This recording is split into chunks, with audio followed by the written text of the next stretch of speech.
The world is a wondrous and confusing place. The advancement of science and history and expansion of our knowledge of the Earth gives us a more comprehensive view of our world than ever before. So today, here at Unexplained Mysteries, we'll be taking a look at mysterious discoveries.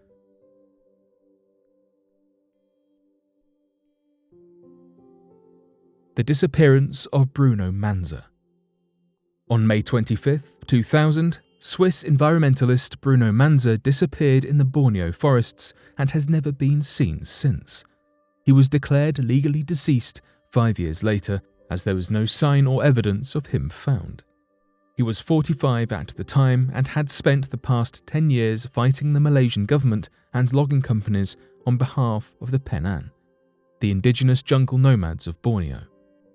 Manza wanted to live a life without consumerism, capitalism, and technological advancements.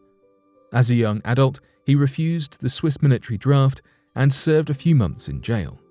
He then moved to the Alps to work as a cow and sheep herder and learned how to make his own tools and food. He became enchanted with this type of simple living.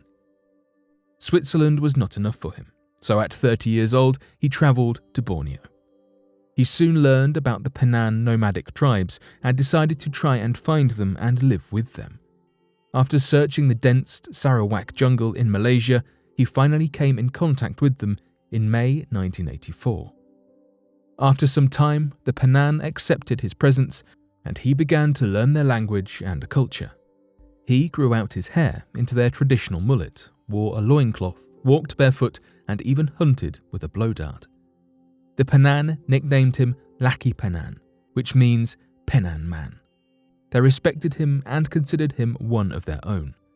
The politics in Borneo grew more complicated and aggressive, as the government backed the logging companies who were destroying the forests and desecrating sacred lands.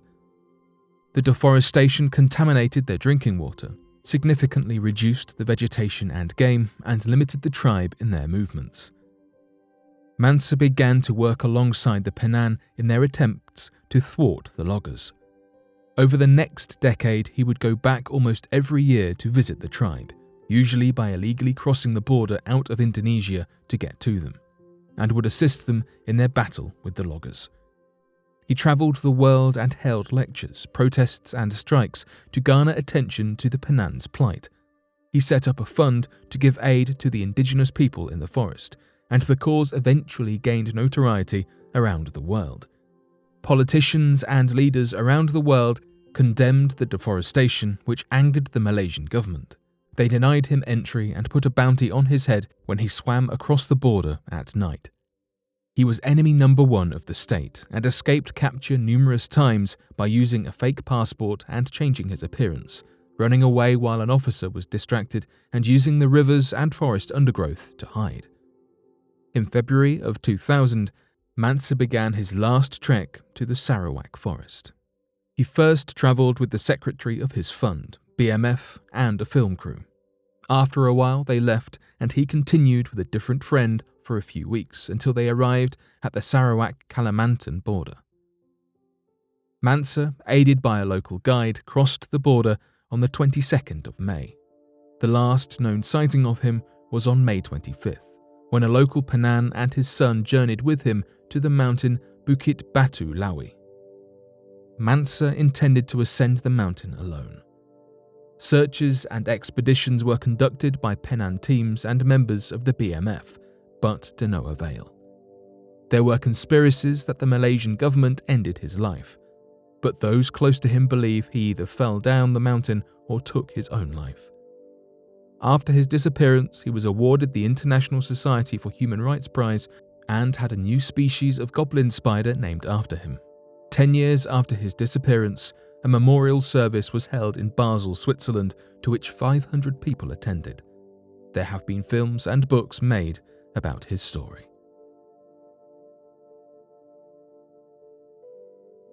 Lost Mountain Temple discovered in Thai jungle.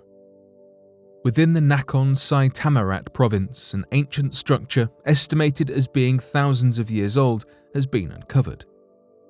Historian Phum Iradejwong announced this exciting revelation online, explaining that he and his team who he had dubbed explorers of the City of Mountains, discovered a series of stone structures, relics, and a rock.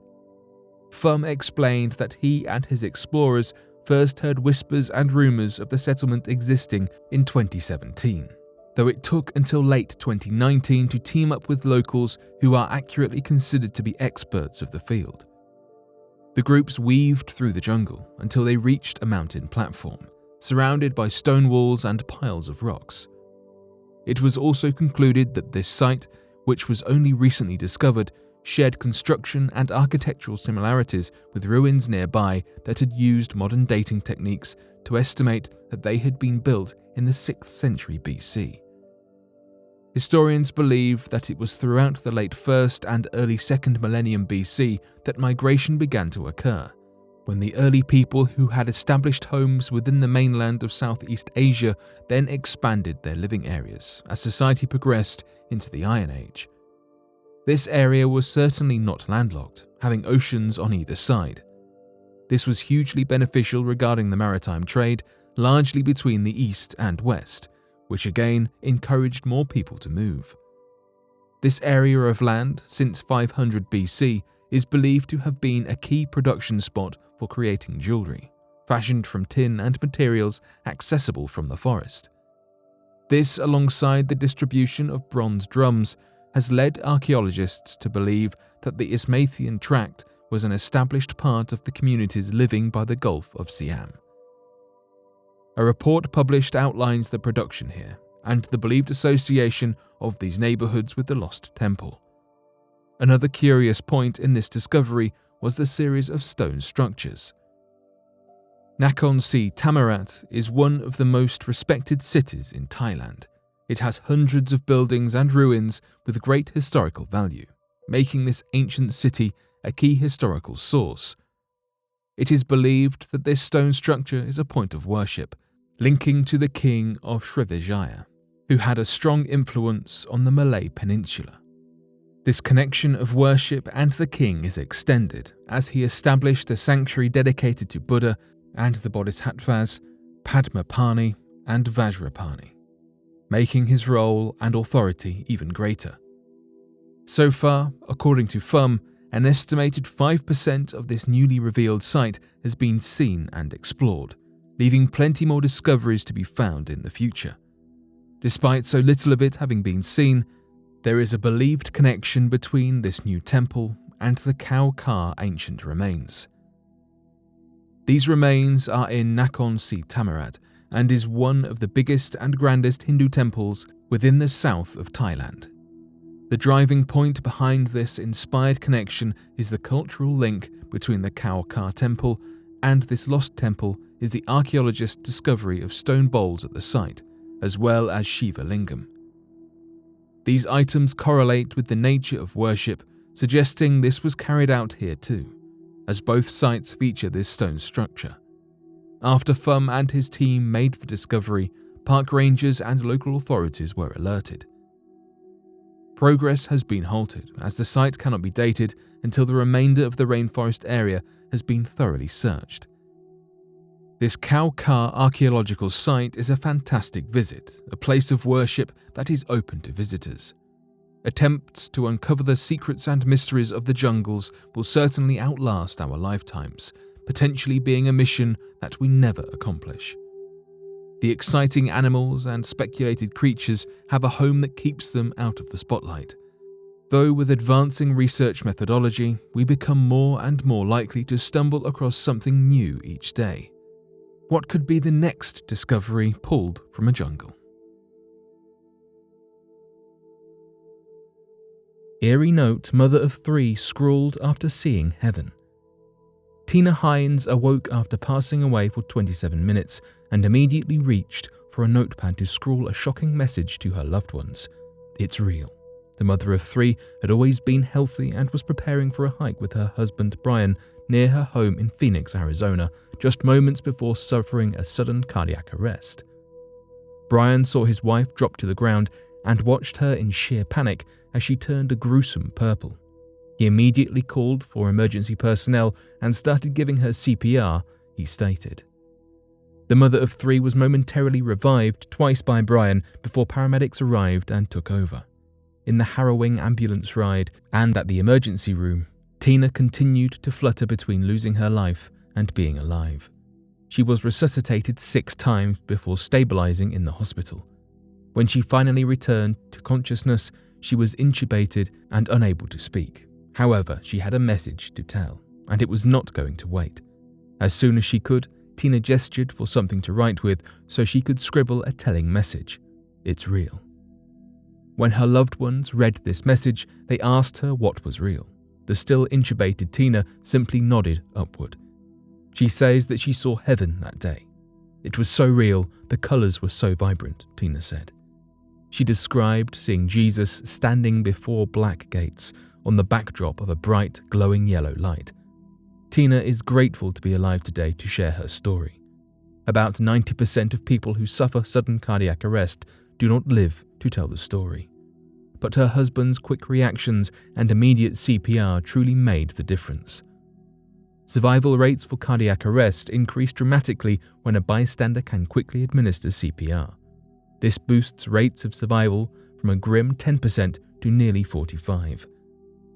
Tina is the perfect example of this unpredictability as someone with no history of heart or other serious health problems. Anyone can experience an unexpected glitch in the electrical system that keeps the heart's rhythm, stopping it in its tracks. This brutal fate takes over 356,000 lives a year in the United States. The vast majority of victims have no memory of their technical passing over, but 10 to 20% have a visual or sensory near passing over experience, according to various studies on this. This phenomenon has been the focus of study for many scientists, and research has begun to unveil the explanation of what is happening in the brain when the heart stops. Once the heart stops beating, blood will eventually stop flowing to the brain. But in the immediate aftermath of sudden cardiac arrest, something unique seems to happen, according to a small 2013 University of Michigan study on rats. When researchers induced cardiac arrest in 9 animals, they observed an unexplained burst in brain activity in the moments that would normally precede their passover. This was not just any activity either. It was observed that in a dying brain they saw a widespread, transient surge of highly synchronized brain activity that had features associated with a highly aroused brain. In other words, the final moments of life, the brain becomes hyperactive and behaves as if it is very much alive, with deeply complex thoughts. They suspect that this burst of surprisingly organized, likely conscious brain activity may be the root cause as to how people experience visions just before they depart from life. Furthermore, religious people are more likely to see heaven during these NDEs than non-religious people. For Tina and her family, the evidence is clear. Heaven is a real place. Tina's niece, Maddie Johnson, even got her aunt's message tattooed on her wrist to remind her of this life-changing moment.